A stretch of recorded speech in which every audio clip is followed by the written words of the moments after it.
Welcome to Down to Dunk. I'm your host, Andrew Schlecht. We're part of the Athletic Podcast Network. With me, as always, on Mondays is my good friend, Michele Berra. Michele, what's up? First of all, how many Friday do you think you can take off from now to the eternity? Just because I went into like for a walk early this morning. I said, "Oh, this is Monday. I need to start the week on the right foot with the right foot. So I will Yep. just walk through the hills and listen to this crazy episode." And it was glorious. I mean, I had almost like a alternate universe kind of experience. So it was something. It was an amazing pod. It was really fun to listen to. Shout out to those guys for stepping in while I was at camp with my oldest son. Very much appreciated. And it's good stuff. So if you haven't listened to it, you can watch it on YouTube. You can listen to it. They do go through all of our shirts that we've made, which I thought was really fun. Yeah. So it's a very good pod. And with that, I thought that we would just do more tier rankings. And I thought we'd go through the guards, forwards, and centers for the Thunder all time and put them in tiers. And I went back and looked through every single guy, and I decided that in order to qualify, you have to be somewhere in Thunder lore for you to qualify for this list, or you have to play at least 1,000 minutes for the Thunder for it to actually count. And so, shame on you, by the way. No ranking for a guy like let's see, Charlie Brown. no, Jr.? not. We're not discussing Charlie Brown. Sorry. No ranking for my favorite team in Italy, second league, Casale Monferrato. He played for us, Mustafa Shakur, which we called Shagur, which means something terrible happened. Anyhow, yeah. definitely not ranking him, not discussing him. I don't have like memories. I don't have like good memories of him, you know? Yeah, I have. I can tell you that I have. He was overqualified for Italy, second league, but he was also messing it up big time every single time he went to like dribbling a little bit too much. It was, I mean, something that happened. Yeah.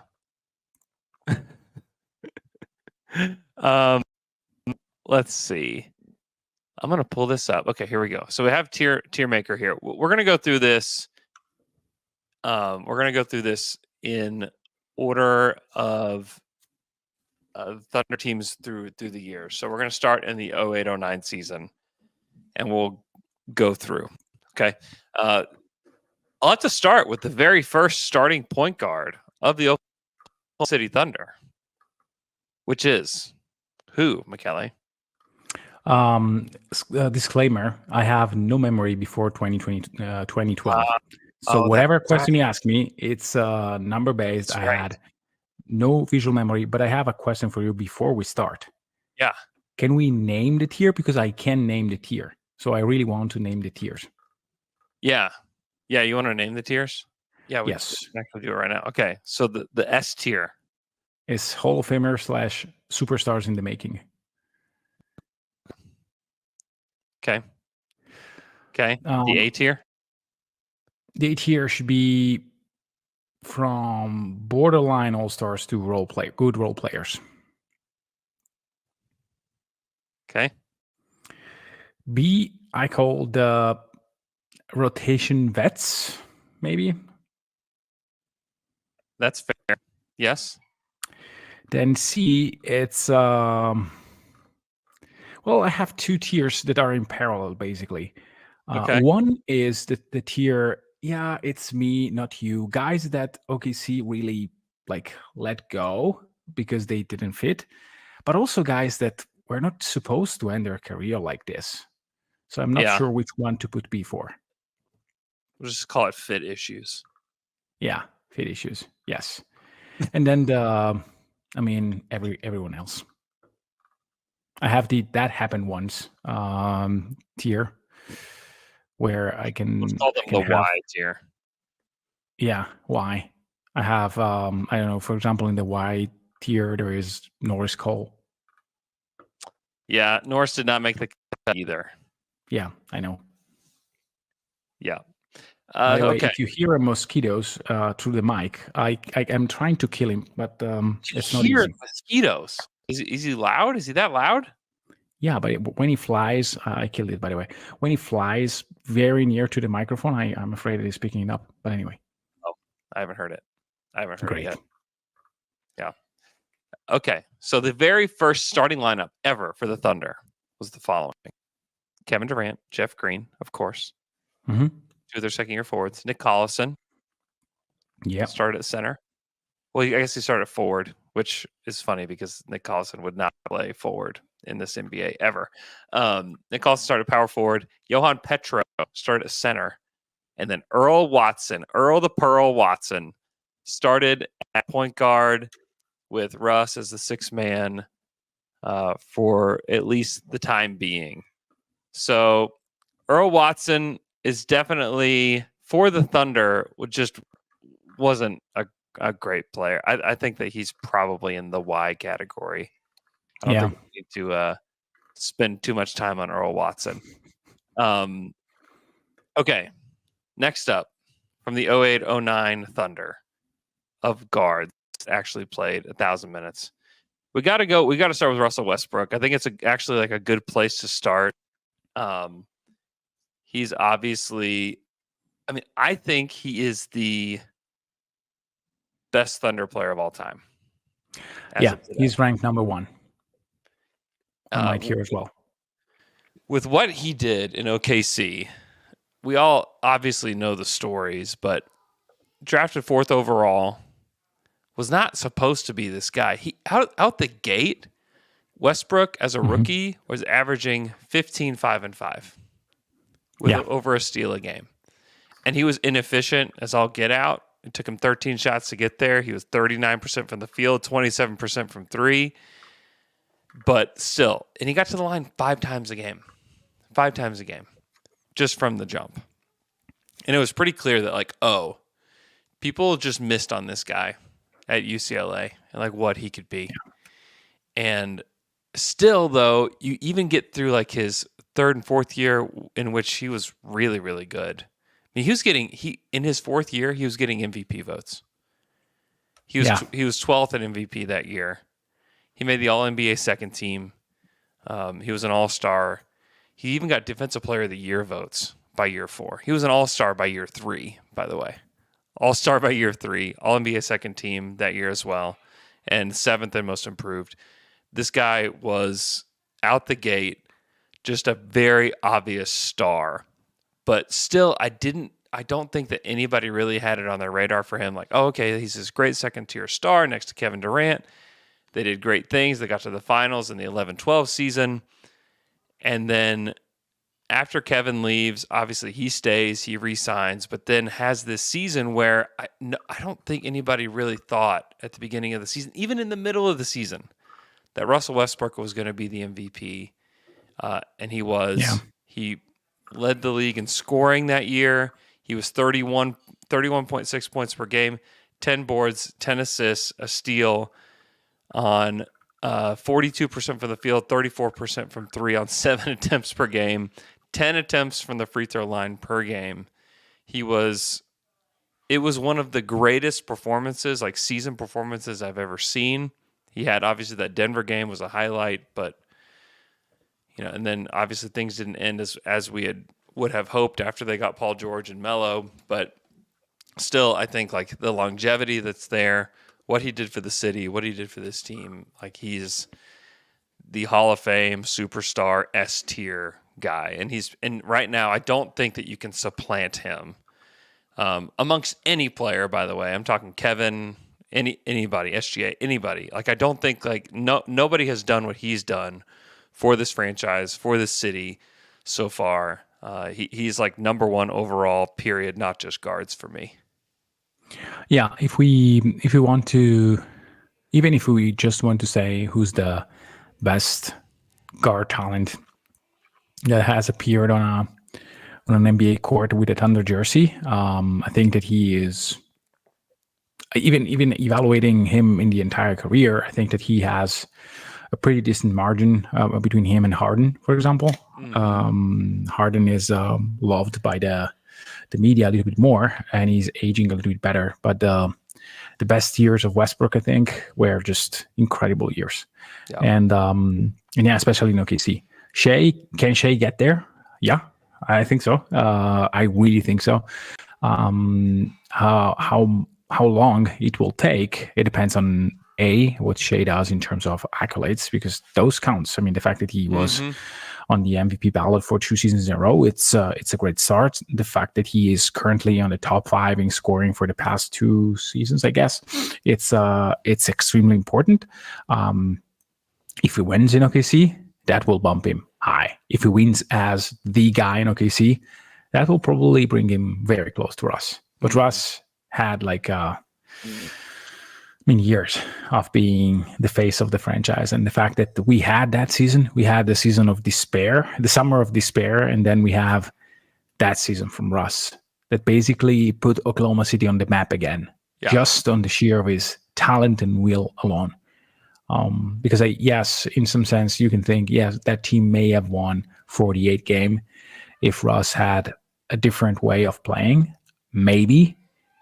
But the fact that he was able to win 47, I think, or 46, I don't remember, 46 maybe, by just having Russ being a superhuman, basically, for a season. It's some stuff for the ages. Nobody has done what he had done.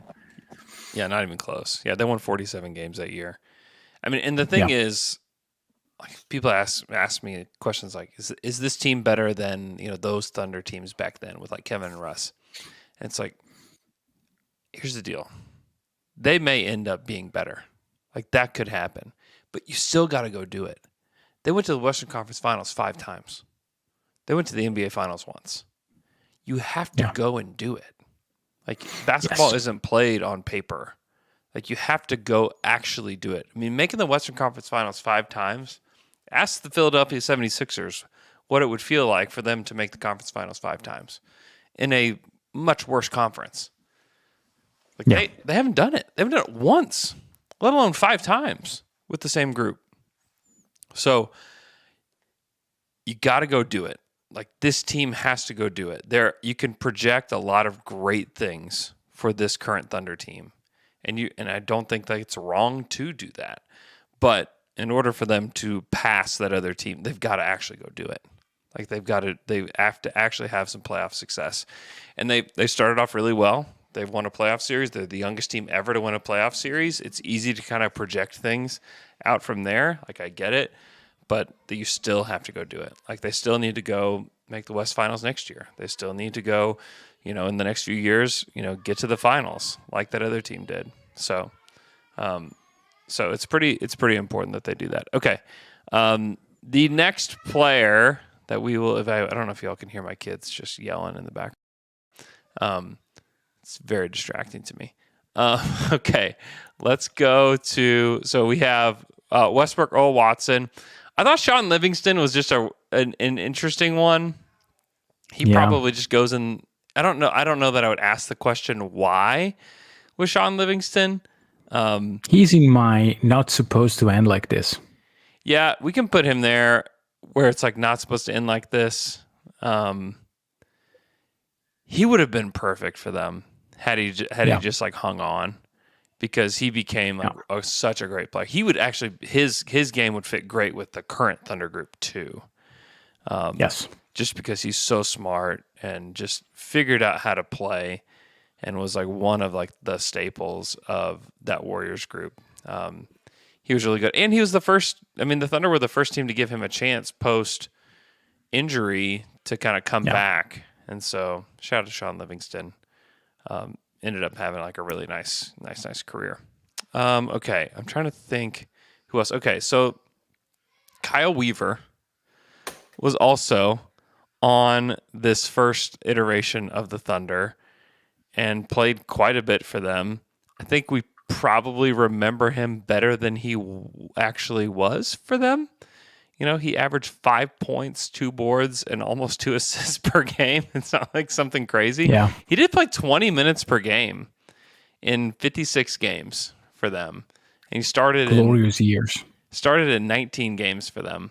I remember really thinking like this guy could really do something. And I know that Is he always Theo Maledon, where you feel like watching at the numbers that the guy had it, and then you see how basketball is really played? Oh no, this is not going to work. probably, I mean, the game was so different back then too. That it's just hard to even imagine what like my brain was like watching basketball back then. You know what I mean? Yeah. I think he belongs in the bottom tier. I don't think that like fit issues or anything like that were his problem, and he was not a rotation vet. He's probably belongs at the bottom. But shout out to Kyle Weaver. I was a big fan of his. And then Tava Cephalosha, who the Thunder traded for, who was a lottery pick, by the way. Yeah. Was just kind of not getting the minutes that he deserved in Chicago. The Thunder traded a first-round pick for him that ended up becoming Taj Gibson, and the Thunder ended up acquiring Taj Gibson later, which is just kind of weird, funny. But he was the 13th overall pick in the 2006 draft, which is just such a bad draft. My kids have started to get into the draft a little bit and will ask me questions about like past drafts. And we'll like go dig through these, and we were digging through the 06 draft. I was like, man, this is a rough one. This is a really rough one. But Tabo was a bright spot in this one, pick 13th. And I think he probably, is he rotation vet? Is he good role player? What is he for you? I think that he's not the best in the good role players. I think that the Depot is there, Kmart is there, but both better players. But I think that either he's in the top rotation bet tier or is he was a starter on a very functional like unit. Yeah. So, and he was crucial to funnel guys to Ibaka and Perk.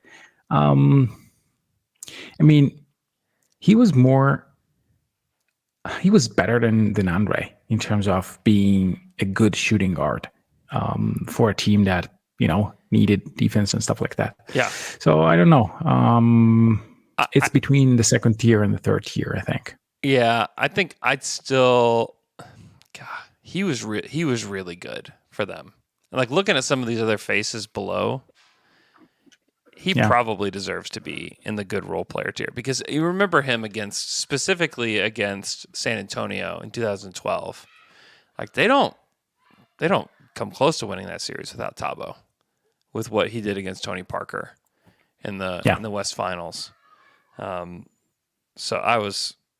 I think that he probably deserves to be, for the Thunder in his time with OKC, deserves to be in the good role player tier. He had some years where he shot the ball really well. He's never had enough volume.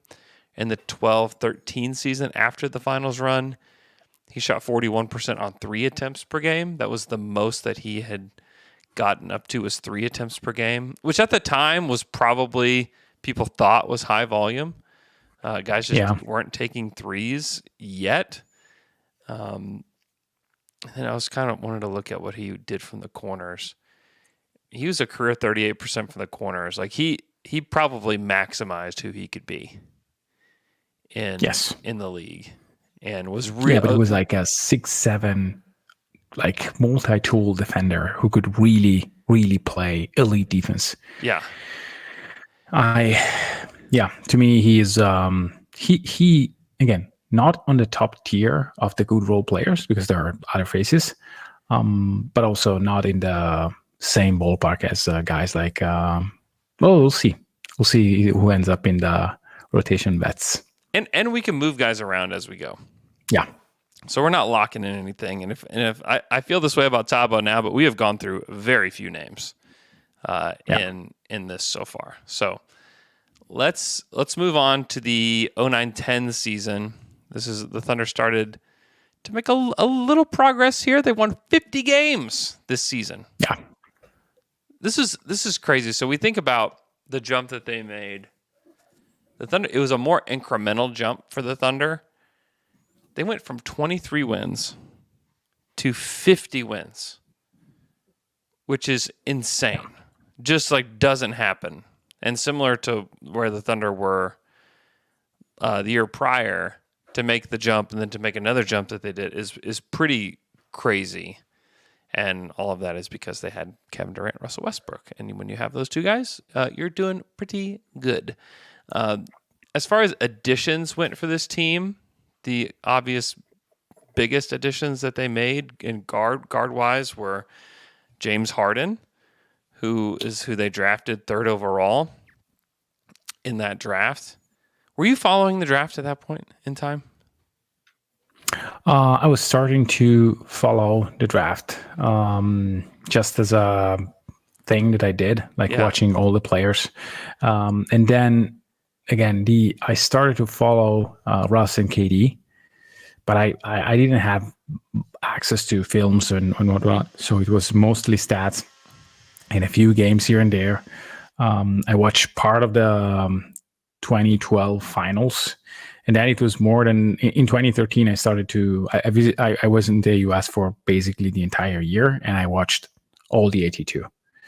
So it's basically from 2013 that I have like vivid memories of players, and not just numbers and clips. Yeah, I remember really wanting Ricky Rubio in that draft, in the 2009 draft. Like that was the guy where. And this was at the time where there wasn't a ton of draft coverage. It was like Chad Ford, and it was Bill Simmons would do like 1 or 2 podcasts about the draft, and like that was your draft Mike content. Schmitz. Yeah, Mike Schmitz was starting probably. He was like cutting clips for Draft Express, which was not a part of ESPN, back then. But even Draft Express, I don't remember a ton of Draft Express stuff even then. But they probably had their YouTube stuff going. They just had the website, and the clips on the website and graphs on the website. It was not like, hey, Draft Express is the place to go. Not like, hey, I'm marketing it. Yeah. So, was it the Ijan draft, or was it a year later? No. That was, I believe, that was the next year, 20. Yeah, because I remember that the. He was the Draft Express guys were in Casale. Yeah, for that workout. It was crazy. What year was E? Was he 2007? Yeah, he was 2007. Yeah, he was in the Kevin Durant draft. Yeah. Then I was already looking at the draft back then. Yes. Yeah, E was picked 6th overall. That was supposed to be. I mean, it was obviously a good draft, but really after KD, there wasn't anything just insane about that draft. It was supposed to be a lot better. A lot of that was just Greg Oden's injury stuff. But I remember really wanting Ricky Rubio.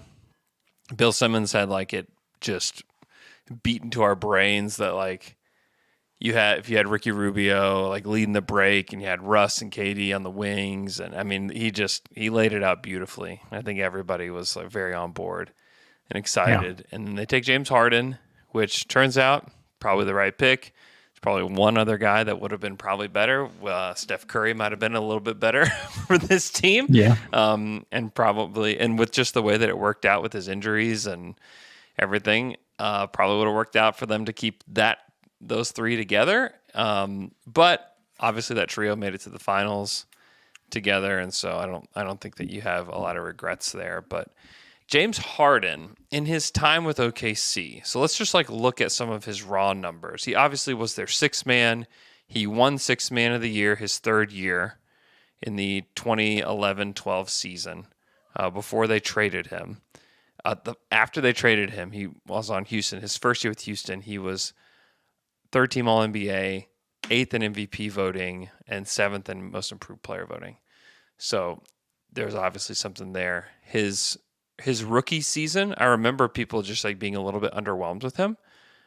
He was like 10 points, 3 boards, 1.8 assists per game, shot 40% from the field, 37% from 3. It was a nice player off the bench, but wasn't like some crazy player. I remember some commentators saying that the Thunder should have taken DeMar DeRozan instead of him, and just because DeRozan had a nice rookie season. He actually James Harden didn't get any Rookie of the Year votes. Like was not like in the rankings for Rookie of the Year at all. In the top 10, I guess, and for Rookie of the Year voting, which is just interesting to think about when you're thinking about James Harden's career. But then the next year he was 7th in Sixth Man of the Year. In his second year, he went from 9.9 points per game to 12. He was 12, 3, and 2. And then he made a pretty big jump in his third year, which is not uncommon for players. But in his third year, obviously he gets more minutes that year, but he's also averaging almost 17 points, 4 boards, 4 assists per game, and shot 39% on almost 5 attempts per game. It was really, really instrumental for the Thunder that year and won Sixth Man of the Year, all of that. Where would you put James? I think the thing that he did against the Spurs, for example, in the playoffs, that puts him in the superstar tier. Because he was not the superstar of the team, but it was clear by year 3 that he could have been one of the staple three. So I really think that, yes, it was, if you look at the 3 years, then probably the average is not exactly that. But I mean, the heights for James were there. And yes, he had a stinker of a final run against Miami. Mm-hmm. But what came before was like a lot. And he got a trade of a superstar. So I really think that this was abundantly clear to anybody that James Harden was a star. Maybe All-Star, Hall of Fame was a question back then, but that he could have like participated in multiple All-Star games. I think that anybody could have said yes at the time. Like, I mean, betting that he was not an All-Star, I mean, no. So I think that behind Russ, for sure, probably if we look just at the Thunder, surely after Shea, but there. Mm-hmm. So in the West Finals against the Spurs in his final season with the Thunder, so the Thunder lost game 1 and 2. They lost by 3 in game 1, by 9 in game 2. In game 2, Harden had his best game of the playoffs statistically. He had 37 and 4 in that loss, which I would have to go back and watch, like how meaningful those stats were. In game 5, he had 24 and 3 with 2 steals in that one. He had 3 threes in that game as well. It was pretty instrumental. And then in game 2, so the Thunder won game 1 of the finals. If like you weren't a fan, and which there's probably a lot of you that are didn't watch because maybe you're too young, but like the Thunder won game 1 by like a lot. I think they won by 11. And Harden was not totally effective. He only had 5 points in that game. Was 2 of 6. Only took 6 shots. And then moving forward, it was no show. He had 21 in the second game. He had 21, 4, and 2 in game 2. They lost by 4. And then he had 9 points on 10 shots in game 3. He had 8 points on 10 shots in game 4. Was 2 of 10 in both those games. And then in game 5, which the Thunder lost by a lot, in 35 minutes, he was 19, 4, and 5 with 2 steals. So obviously, and they got blown out in that game. I don't know how meaningful the 19 points were. I am inclined to disagree with the Hall of Famer superstar because I don't think people felt that. I don't think people felt like he was inevitably going to be like All-Star MVP candidate. I don't think people felt that way. I know some did. I don't think everybody felt that way. MVP is different. I'm saying All-Star. Yeah, I just don't know that everybody felt that way. I'm inclined to put him in the good role player for his career with the Thunder, in his 3 years with the Thunder. Not Hall of Fame for the Thunder. I completely agree, but okay, a star in the making to me. But if suppose that we have the same tier. What if we had it like good role player for the small forward, star in the making? What if like we have that? What if we add that distinction to it because I just Then can't put him in the Hall of Fame superstar S tier. This is who he was for the Thunder. He was very good. okay. Like, don't get me wrong. He was really good Then for put them. it ahead of Cabo at least. Oh yeah, we got to do like these individual rankings within these. Wait, there we go. Okay. Okay. Is that good? All hearts clear? We'll never make it in one podcast, by the way. But anyhow. I know we got to start cooking through some of these. This is like too much fun for me, honestly. Like I just love doing stuff like this. I love digging back through NBA history, especially when talking about the draft and everything. Like we could do like a 3-hour long podcast probably just about this. Okay, let's move on to the next. Okay, 20. This is. Let me see who else I need to get in here. Eric Maynor, who's on the Thunder staff now, was probably a good rotation vet. Yeah, he's probably a rotation vet. He was a really good player for them. There were people that thought that he should have started over Russell Westbrook, and let Russ, or I guess like just have somebody with Kevin that could just set him up a little bit better at the time. There was so much conversation. We didn't really touch on this, but there was so much conversation about, is Russ a point guard? Is he not a point guard? Like it was just all nonsense. But Eric Maynor was nice it, Andrew? It was. Yes. Yeah. Firmly. It was. Definitely nonsense. But shout out to Eric Maynor, who's now on the coaching staff for the Thunder lifer. Really, really smart player. Just like knows how to play the game. Yeah, he had a long career in Europe and Italy as well. Yeah. He was really good. A lot of knees issues. Yes. Yeah, the knee issues where he blew out his knee. I mean, it sucks because he would have been such a big time contributor for a long time had that not happened. Okay. Yeah. 2010-11, I could not include Nate Robinson on this list, who you guys talked to, the Fry Pod guys and Al talked about with the Thunder Weirdos section. The only other guard that was added was Daquan Cook, who was brought in as a shooter. The Thunder actually got a first-round pick and Daquan Cook in that trade. He ended up shooting 40 his first year with the Thunder. Came off the bench in 43 games and shot 42% on 3.6 attempts. And then for the Thunder, he was actually in the James Harden trade. He was sent to Houston, but he played for the Thunder that year. They went to the finals too, and he shot well during the regular season, but he's a career 31% from three in the playoffs. Just never had playoff success as a shooter. I'm going to put Daquan in the bottom tier. I liked him, but I just don't know that he was doing a whole lot. Should he go in the fourth tier? Or should I have him in there, like below rotation vets. It's just like playoffs are not meant for everybody, but it's not in the why kind of. Yeah, that's probably fair. His fit issue is for the regular season time versus playoff time. So that checks. Yeah. Okay. That makes sense. Okay. Let's move on to the 11-12 season. This was the year they went to the NBA Finals. As far as guards that they added, they drafted Reggie Jackson and they added Derek Fisher. Those are the two that we will add to this list.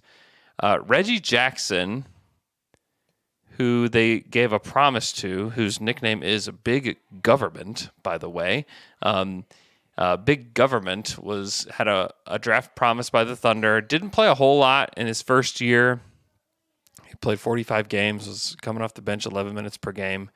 I think we would have been doubting if he was even an NBA player if we were looking at his stats today on this show. He was 32% from the field, 21% from three in his limited time that year. Not great, but improved dramatically where he was the most improved. He was voted 5th and 6th man of the year in the 13-14 season and jumped up in his third year. He went from 5 points per game to playing a pretty big role for the Thunder in year 3, averaged 13 points, 4 boards, 4 assists, and shot 34% from 3 and 44% from the field.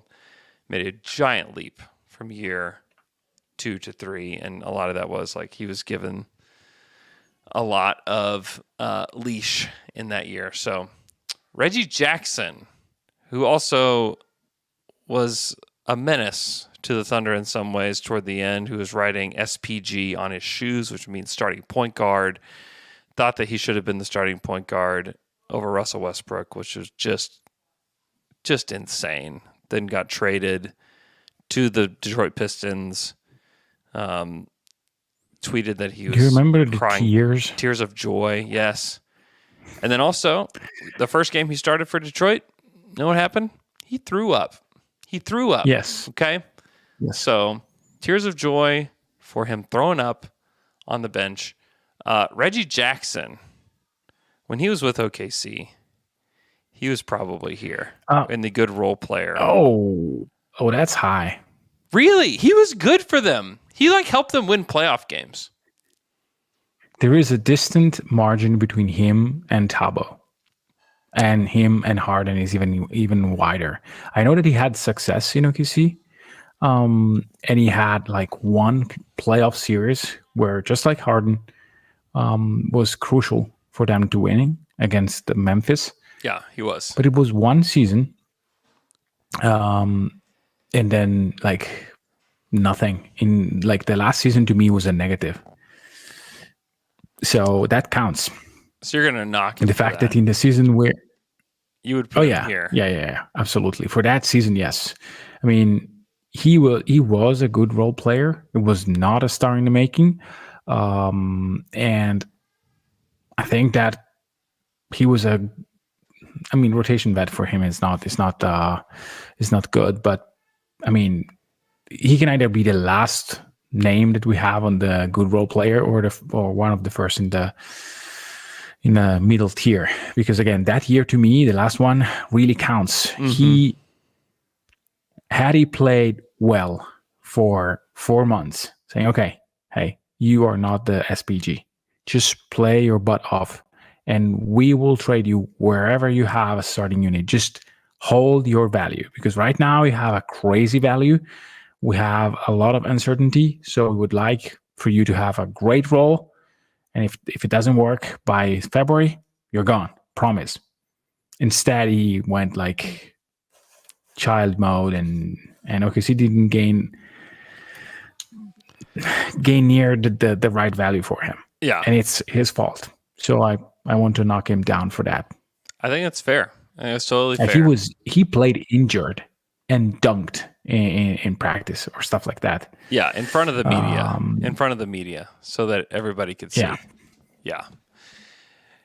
I think that's totally fair. He's also he's one of the few guys in Thunder history where they were just very vocal about just being dissatisfied, Yeah. And it was not a good situation. It's he was one of the very few. So yeah, I am totally cool with knocking down big government to the rotation vet tier. And credit to Reggie too. I mean, he's had a really long career. Yeah. He's played a lot of games. He's played 853 games, in which most of them he was a starter. So not a quality one. Not a quality one. Starter, nonetheless. But he was one. He did start. Okay. Derek Fisher, who had a strange stint in OKC. He was one of the first, I remember, one of the first free agents. He was a buyout, but one of the first free agents that it was oh my gosh, the Thunder got Derek Fisher. It just felt oh my gosh, we're a big league city now. We really have something here. He chose to come to OKC, and it was strange because he ended up talking Utah into buying him out. There was just some strangeness around all of that. Was it Utah that bought him out?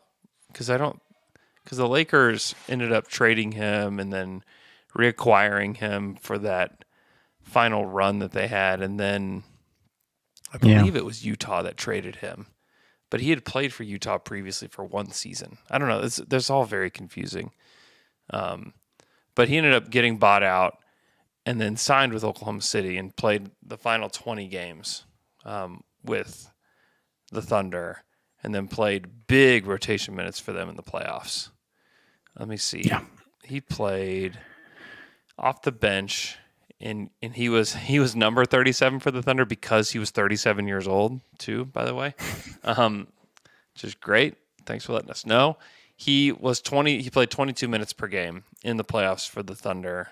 He averaged 6 points on basically 6 shots per game, 37% from three.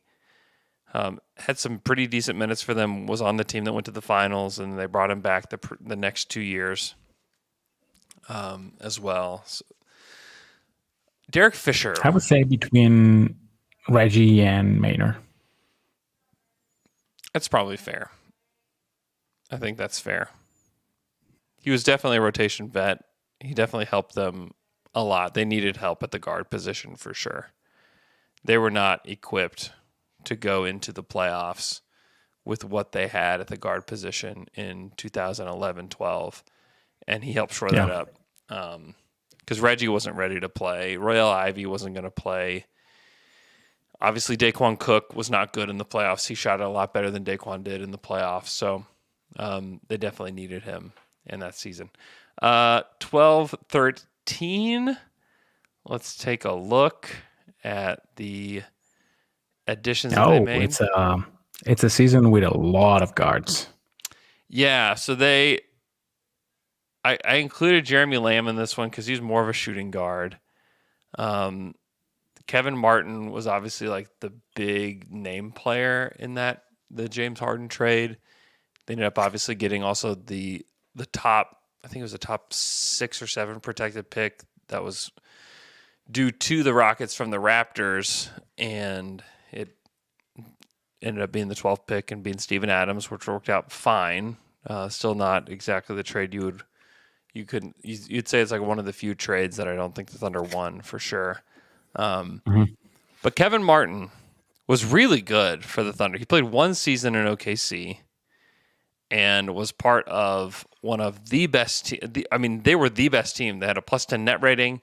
They were just crushing teams. And Kevin Martin, as like this, he was a great scorer off the bench for them. He was 4th and 6th man of the year voting that year. He shot 42% from three on almost 5 attempts per game. He was awesome for OKC in that 1 year. 14, 2 boards, 1 assist. He was really just a scorer. He didn't do a whole lot else, but with that strange shooting form. If we saw a guy like that in the draft today, like what would we even think about it? It's like it looked like an elephant trunk, the way that he shot the ball. Honestly don't even know how he does it. But a really good player, played in the league for a long time and started a vast majority of those games as well. Had several seasons where he averaged more than 20 points per game when he was with the horrific Sacramento Kings. But for OKC, one of their best 6 men ever, but only one season with the Thunder. Yeah, but you can say that with him, the starting unit was probably, not the starting unit, the unit with him as a guard was probably in par with what they had with Harden, if not better, in terms of regular season. This is why, it was maybe they are better off with this Kmart trade. They got Lamb, who will supplement Kmart in the future, and they got a pick.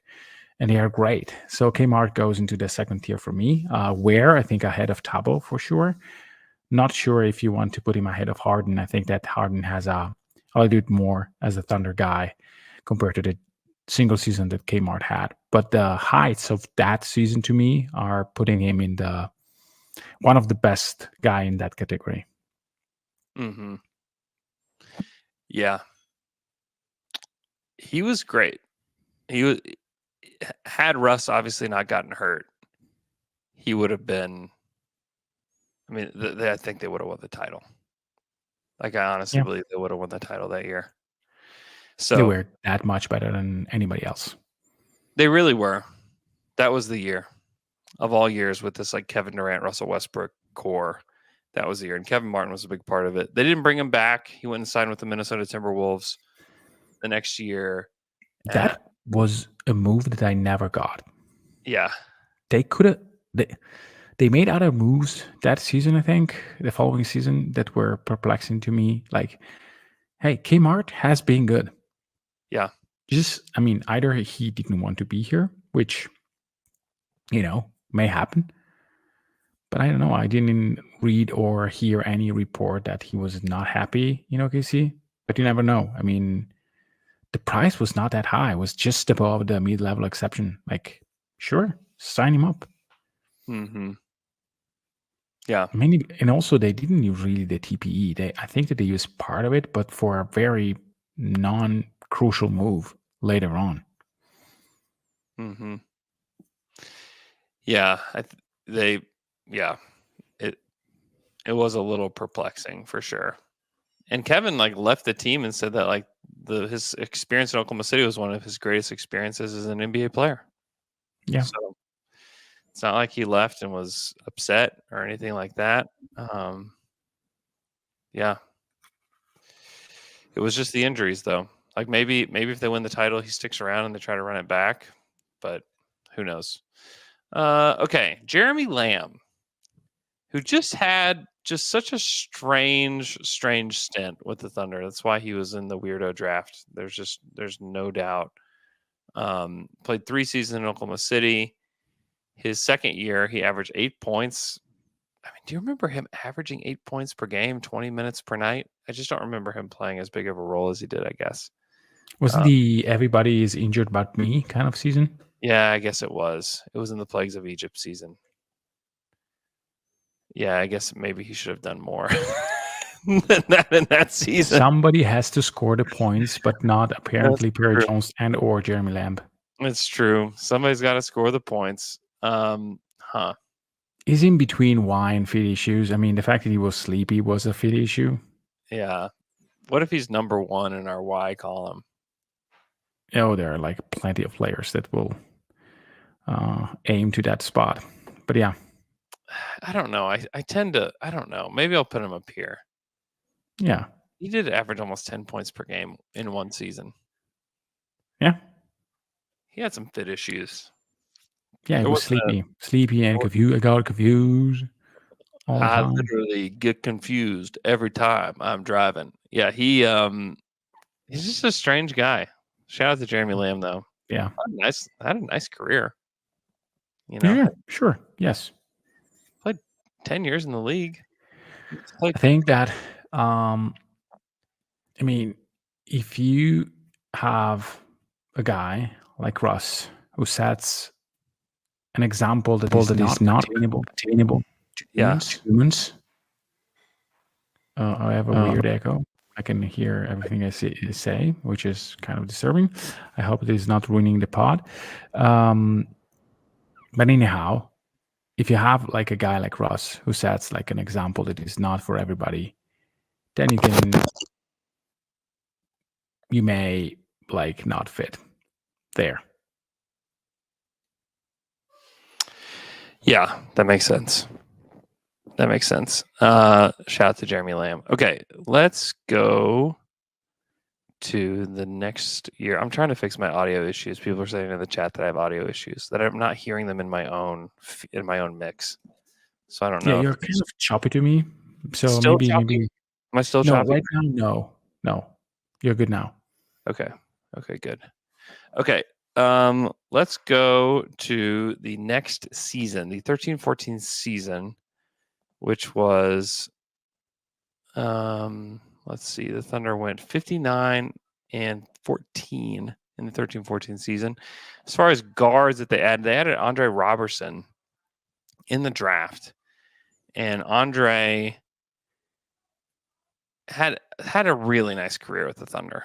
Let's just be honest. Like, this was a guy that he obviously in that final year with, I guess it wasn't his final year, but the final year they really played with OKC, had the horrific patellar tendon injury, but was like a really nice player. None of his stats really pop at all. He was second in defensive player of the year in the 16-17 season. That was Russ's MVP year. Was really good. No, he made all defensive team. He was fifth in defensive player of the year. My fault there. But he was made the all defensive second team just one season, which is really kind of a travesty because he was so good for them. And a player that Westbrook loved to play with, a player that obviously had shooting issues that never really got sorted out. He just was never good from the line. I mean, he's a career 46% from the free throw line, career 25% from three, 47% from the field, which is fine considering all the other shooting issues. I mean, but was one of the best defenders in the league. So, yeah, just he's a good role player for sure. Because he was such a transformative player defensively. Lou Dort is great. Don't get me wrong; it's not a shade on Lou Dort. Lou Dort is a top 10 guard defender. Andrew Robertson was good between 1 and 4 consistently. I mean, he could go. I remember a game where OKC played against Giannis, and I think that someone else, maybe PG, started off on Giannis, and Giannis was cooking big time. Yeah. And Andre goes into his grill, and Giannis stops, like completely stops. He was a sensational defender. He had a chemistry with Steven Adams that was second to none in terms of pick and roll, like couple defending pick and roll. He was just insane. The offensive deficiencies were like clear. He could not do anything on offense. You had to actually scheming out. It was almost impossible to play a center and Robertson and have like a decent offense.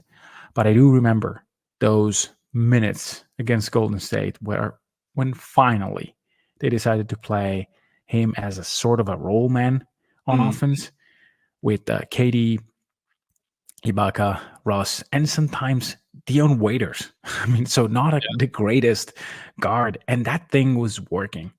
So I really do think that yes, he could have played as a center with a guy like Chet Holmgren, for example, on offense. Without a doubt. So yeah, Dre for me is there again.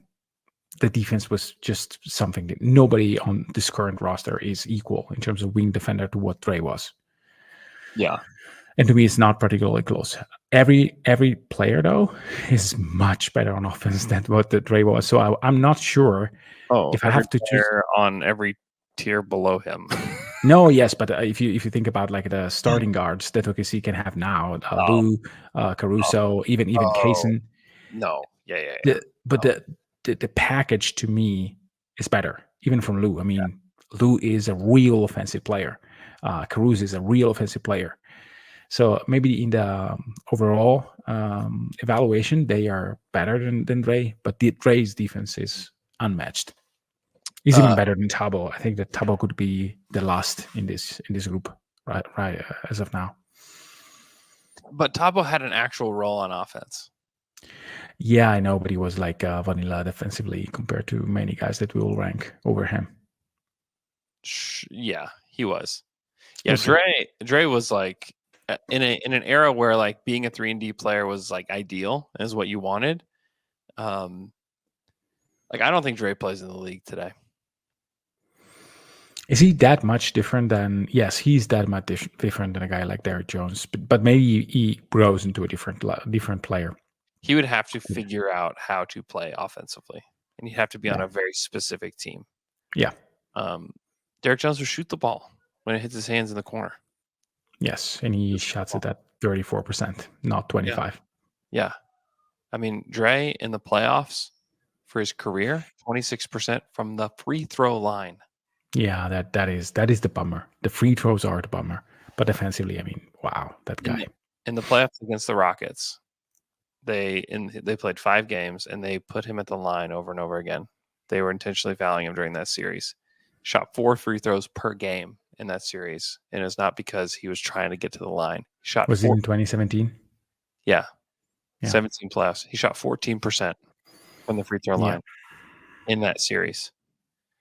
I mean, he let's see, what was he? I can get that. He was 3 of 21.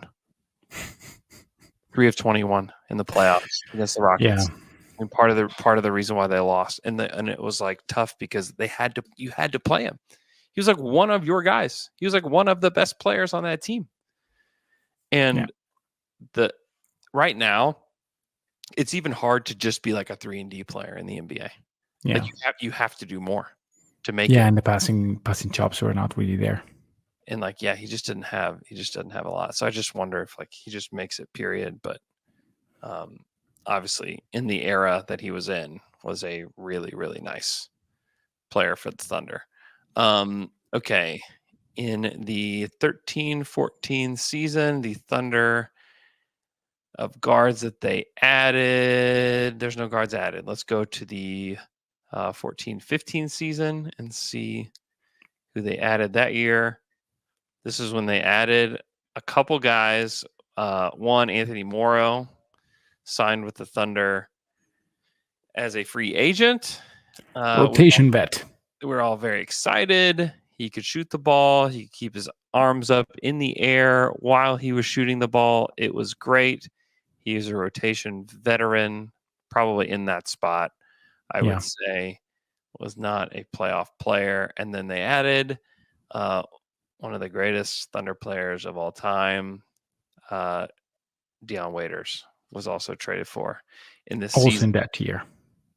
But also in the feet issue. I mean, he had like a lot of feet issues, but it was good. It was good enough. Like he had feet issues with the world in general. But yes, fit issues at all points in life. Just because he's a guy who's obviously has like an S tier brain with like a rotation vet body, and like, what are you supposed to do with that?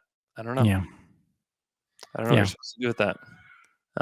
He took so many shots that, I mean, with Mark, I don't think that guy plays a minute. I don't think they would, with this current iteration of the Thunder. I don't think they trade for him. Like and like Dion was, God, he was so fun. And it was just like, hey, can we? And the thing is, like, they did not have enough options for them. They did not have, extra picks. They did not have all these things readily available to them. They did not have young players that they could trade.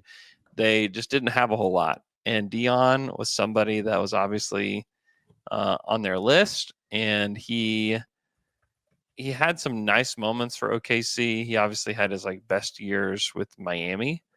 That following year in the 16-17 season. But when he got to Oklahoma City, he was averaging 12, 2, and 2, but he also was on that team that was just like they're just out there playing. Like it was not, they weren't playing for a whole lot by the end of that season. And then on the 15-16 season, he averaged 10 points, 2 boards, 2 assists, shot 36% from 3-on-3 attempts, 39% from the field. Clearly, can you guess the percentage at the rim? Oh gosh, 48. Yeah, close. That's 49 in the regular season. Yeah. We tag Lou Dort as a horrible finisher, and he kind of is. Dion Waiters was missing bunnies all the time. Like it was just, he was contorting with a clear layup line that you need to just take the ball with 2 hands and dunk it because you can, or lay it up very smoothly. He was contorting his body into weird with nobody close to him. Like it was it's amazing. But anyhow, yeah. Shout out to Dion. Dion averaged 8 points, 2 boards, 2 assists in the playoffs for the Thunder in that 16 run. He was almost 38% from 3 in that in that run and played like a lot of minutes for them. He played 27 Yeah, minutes per game for them. yeah. We were begging him not to take layups, just take threes instead. Take threes instead. The math works out much better for Yeah, you. Also, shout out to Dion, won a title with the Bubble Lakers. So, shout out to my guy Dion. Luke and I also made a happy birthday Dion sign that we took to the game on his birthday. So, just fantastic. there's a lot of good memories with Dion. Did you at some point gamble on a tattoo regarding Dion Waiters? I did that season. It's a great thing to bring up about Dion. We were in the middle of this next season that we're about to discuss, the 15-16 season.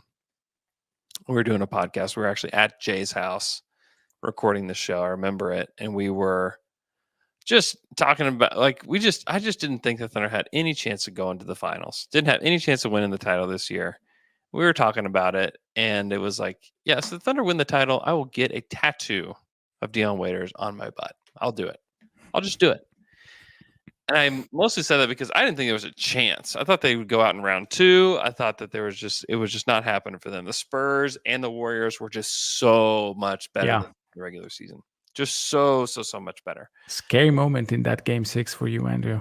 Like, Yeah, I took my wife to the game, and we had to have a very serious conversation on the way to the game. Like, listen, if they win this game, and they go to the finals, and they win, I have to do it.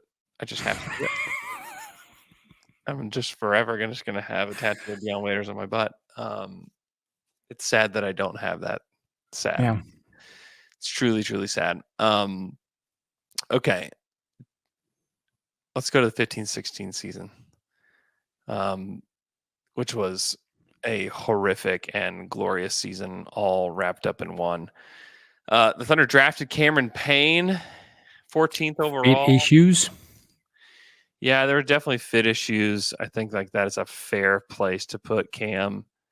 It just never came together for him in Oklahoma City. Shout out to Cam though; he's really put together a nice career. Had to like battle back through the G to get back into the league, but was like really good for Phoenix in those years.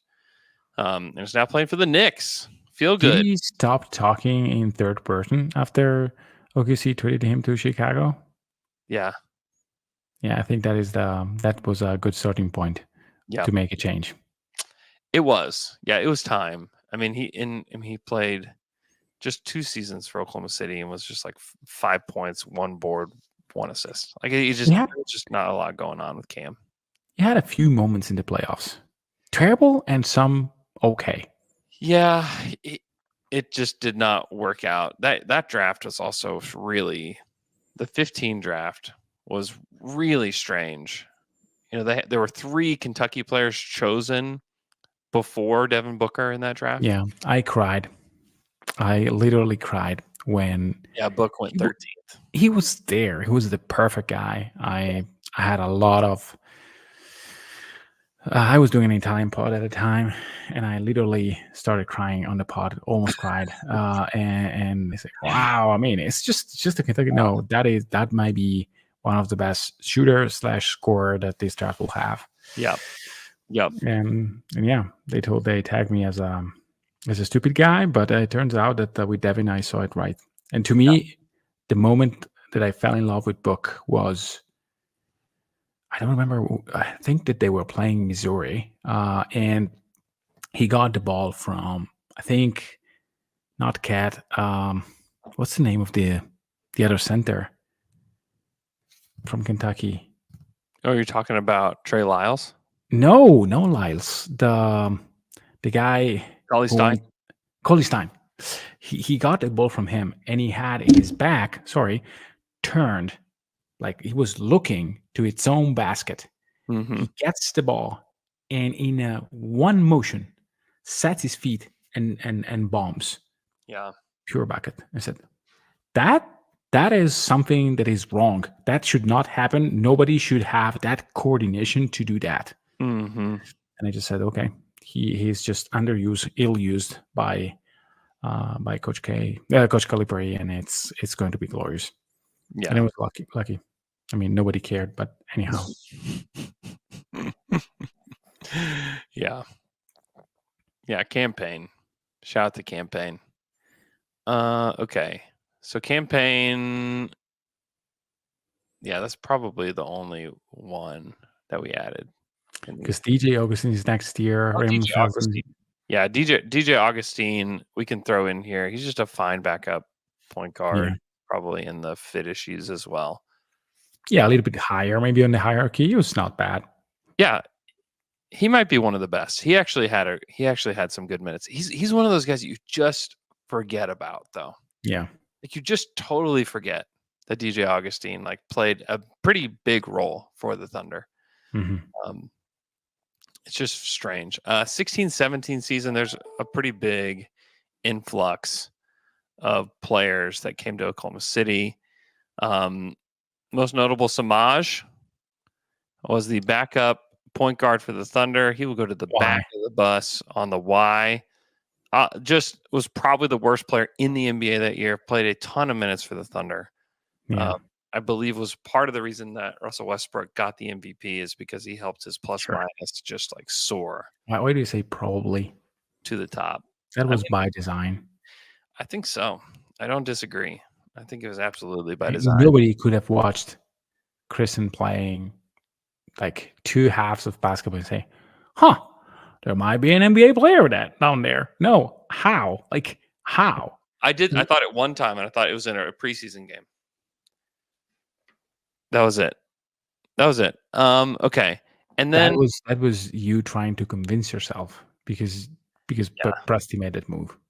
Yeah. Like that happened to many of us. Yeah, maybe. But they signed Ronnie Price to a 2-year deal and then waived him after signing the 2-year deal where he had 2 years guaranteed. Yeah. So that they could play Samaj. But chestnut checkers, you got your player the MVP. Alex Abrinas, who had he's fit issues, right? Yeah.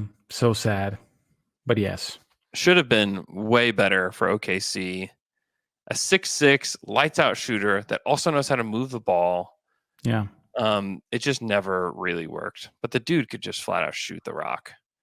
And then and he was like a great shooter on paper though. I mean, if you look at the 38% in year 1 on 3.6 attempt, 38% on 3 attempts the year after, and then 32% on 4 attempts. I mean, that is with like free throw percentages that are like crazy, like all over 85%.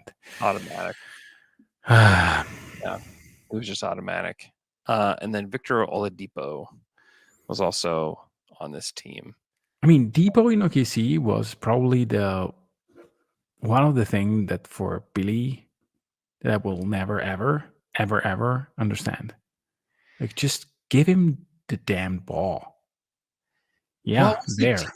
It was like, what is going on? Yeah, he's going to go in the good role player. He's in the second tier. He's currently like our third ranked guard.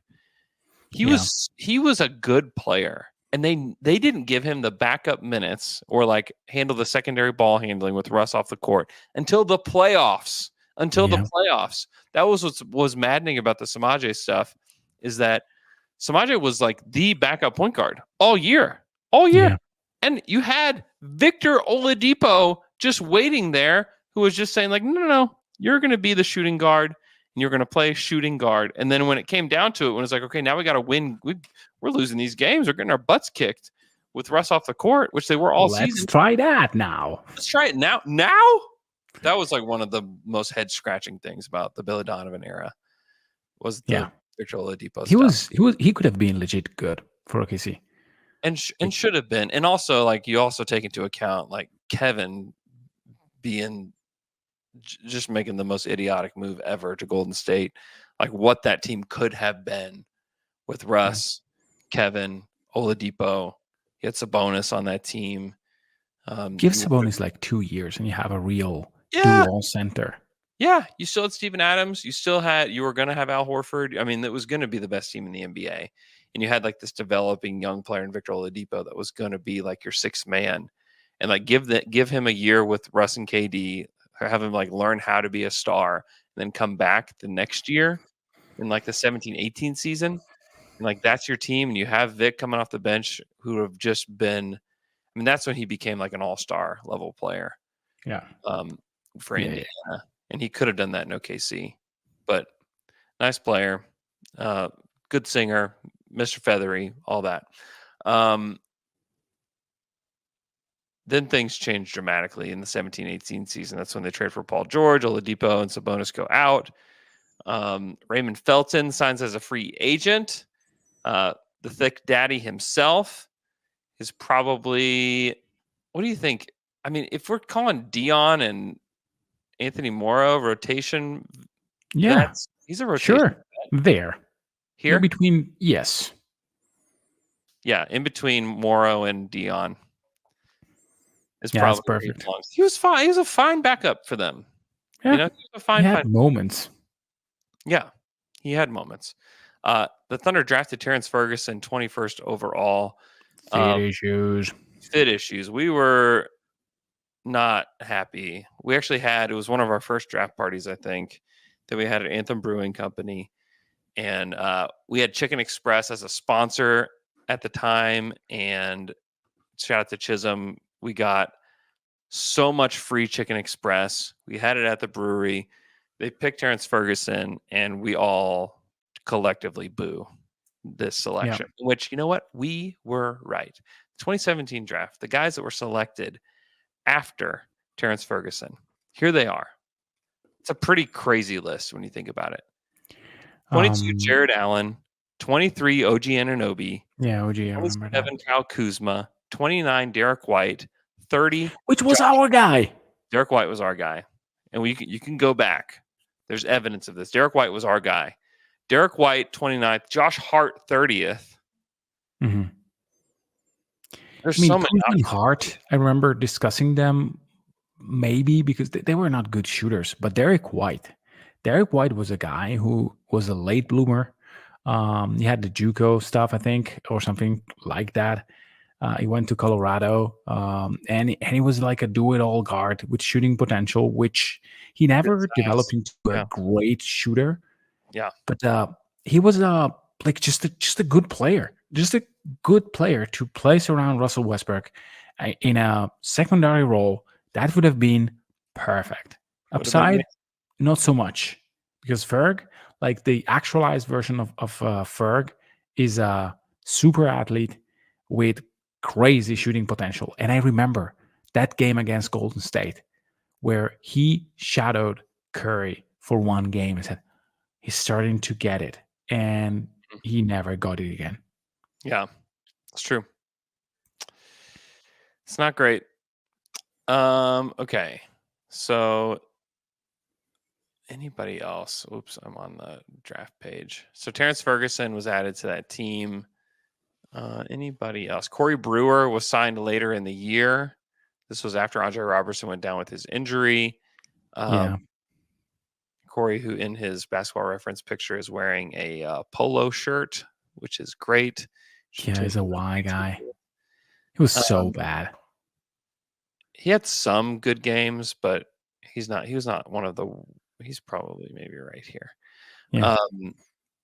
I remember thinking when he got hurt in one of those final games of the season, that like the Thunder are in big trouble without Corey Brewer. And what I should have said is the Thunder are in big trouble. Because that's when they went and lost in round one. Just not great. Just not great at all. Okay. Let's see who else so let's go to the next year where they end up trading Russ and Paul, and they end up with like this hodgepodge group that ends up being awesome, by the way. Yeah. Like they're on their way to winning 50 games, being a top 5 seed in the West. At the helm, you had Chris Paul, which was a star for OKC. He was. You putting him up here? Oh yeah, he was a star. He definitely went to the All-Star game that year. And he was a deserving one. Yeah, Yeah, he was people thought he had actually missed the previous 3 All-Star games and didn't Yeah. play, and then he made an All-Star game. He was 7th in MVP voting. He made the MVP. All-NBA second team, and he was an All-Star. Yeah. It was one of his best seasons, like, Yeah. in a long time. People thought he was washed. And he was the reason why OKC won 46, 47, whatever games they He won. They ended up won. just 44, but it was the COVID year, and it was Yeah. like, I mean, Then they had Dennis, which was a good role player. he I think I was. would He put him was ahead of Oladipo. He was really good for OKC. I think that's probably fair. Dennis was amazing for the Thunder, especially in that particular season. He Yeah. was amazing for them. Yeah, he was He had, probably there the season before. He was not that good, but in with CP3, then they really found rhythm. yeah, he was second in sixth man of the year in that season, the 1920 season. Yeah. He went from 15 points to 19 points per game. Yeah. And some of that, and it wasn't even minutes. He only played 1 additional minute, and he only shot 0.8 additional shots. He was just a much more efficient player from 3 at the rim. He was just a better player with that group, and some of that was probably the spacing and just his fit with Paul and Russ was just not ideal. But yeah, he was amazing in that particular season. You remember like the Steven Adams long bomb throw to Dennis at the buzzer, and Dennis just like perfectly executes that play. He was only 25 and 26 when he was with the Thunder those years. Yeah. That was a great trade. He was the amnesty money guy. Yeah. No, it's wave and stretch. Sorry, wave and stretch. Yeah, he's the wave. If they didn't wave and stretch Melo, they wouldn't have had him. He was great for them. He was really good for them. I'm a big Schroeder guy. Okay. Obviously, Shea goes up here, and he's probably number 2. We can kind of fire through some of these, through the rest of these, because I've got to go. So let's put Y, Theo Maledon, immediately. Yeah, Teo goes in the Y. You can't put him above Samaj, but he can go just behind Earl Watson. Between, he definitely belongs there. Didn't we have a couple of feet issues like Vava and Trey Man? Yeah, Vava is a fit issue. Trey Man is definitely a fit issue. Man, I love Trey Man. I'm gonna put him ahead. I might put him at number 1 because he was good. He was good. Yes, he was legitimately good for the Thunder. I thought he was awesome. I'll have Caruso on here. We actually won't put Caruso here. We can put Jerome down here, but Ty Jerome was just it was not a Y. I think that we put him on the feed issues last place because it was not bad. It was bombing from the outside. Yeah, he could play. He could play. Yeah, he just couldn't move. Great. Yeah, I'm gonna put Jeremy Lamb down here then, if that's okay. Yeah, that's okay. Why did we think he could be something? Why did we? In fact, Ferguson down here too. And it's tricky to rank. No, come on. Yes. I think it's I think it's fair. better. I think that's fair. It's fair. It is fair. I'm sure that Daquan Cook is too high, but anyhow, it's fine. Nobody will care. Cason Wallace. Yeah. Well, I think that all the players that we have are in tier 2. They are all much better than Reggie Jackson. I would say Isaiah Joe is a rotation vet above Reggie Jackson. I would say that Dort probably goes on the second tier. Yes. Above Tabo. Yes. I can put Cason Wallace. Cason Wallace is not a Hall of Famer or superstar. I think he's a good role player already, but he's got to prove a little bit more. Can you put him at the back? I think that you can put him in the same ballpark as Isaiah Joe right now. I think that's probably right. Those are not. I mean, the rotation vet category is in the name of Derek Fisher and all the rotation guys that OKC tried to sign. I mean, but if you think about here, but yeah, I think that's right. All those guys could have been real starting guys for OKC in their prime. I don't think that both Kaysen and Isaiah proved that. Yeah. They were situational starters. Let's put it this way, Yep. which can apply to all the four top names into this category, like Kaysen, Isaiah, Reggie, Fisher. They were occasional starters. Yeah. Whereas Maynard, Morrow, Dion, and Felden, no, those are kind of first, second guy off the bench. Yeah. Yeah, I think that's fair. And Giddey to me is in the tier 2.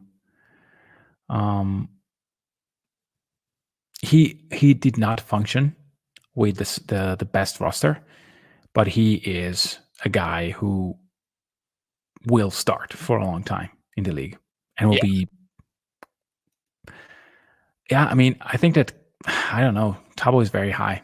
I would not trade old Thabo for prime Thabo for Giddey today. I would keep Giddey. I would actually trade good Kmart for Giddey if I'm ranking these teams. Yeah. So that's a good ranking. I think this is good. I think so.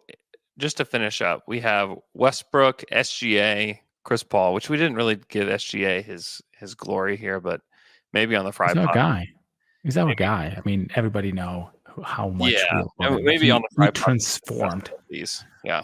He's the reason why this run is this way. Yeah. He's the reason why OKC behaves in a certain way. I think that the most important thing that Shea did, together with the fact that he's an amazing basketball player, is how he carries himself. Yeah. And that is something that allows a lot. Yeah. I mean, he is the guy. This could happen where Shea surpasses Russ, but he's got to do it. He actually has to do the things to get there. But I think like he's got a chance to have like the longevity and like to do all of the things and be like the best Thunder guard ever. He's got a chance to do it. Yeah. Yeah. Yeah. And again, I want to say 2 rapid fire things. 1, because I'm reading the chat. 2, because I want to finish on Shea. Shea allows J-Dub to shine in crucial moments of games. Yeah. Whereas he is the de facto star of the team. And second, the question is Lou Dort better than Giddey? In general, for 30 teams, the answer is no. But Lou Dort was a crucial NBA guy in a series that was very difficult for OKC. And I mean, he was the only one that could really shadow one of their best perimeter guys and be great against them. That has extremely high value on any team. I will say Lou Dort can play on any team and be successful. Yeah. The degree of success may be debatable. Josh Giddey cannot say the same. Yeah. Josh has a higher ceiling on the right team. Yes. But Dort has like the same ceiling everywhere he goes, which I think is probably more valuable to the Thunder. And if only just because of the way this team developed. Take the best 10 teams in the league and tell me that Lou Dort doesn't fit in that team. He would play for every single team in the NBA. He'll play, maybe not start for Boston, but we'll start for Denver. Yeah. Maybe the first guy off the bench for Mini. Have Lou Dort. Like, call Denver, ask them if they'd love to have Lou Dort to take the place of KCP. Of course they would. Yeah. He's a really, really good player that is still young himself. Not to say that like, oh, Lou Dort's going to just get so much better. I'm not trying to say that. But like, the dude is 25. He just turned 25 in April. Yeah. He got a long NBA career ahead of him. He's entering his prime.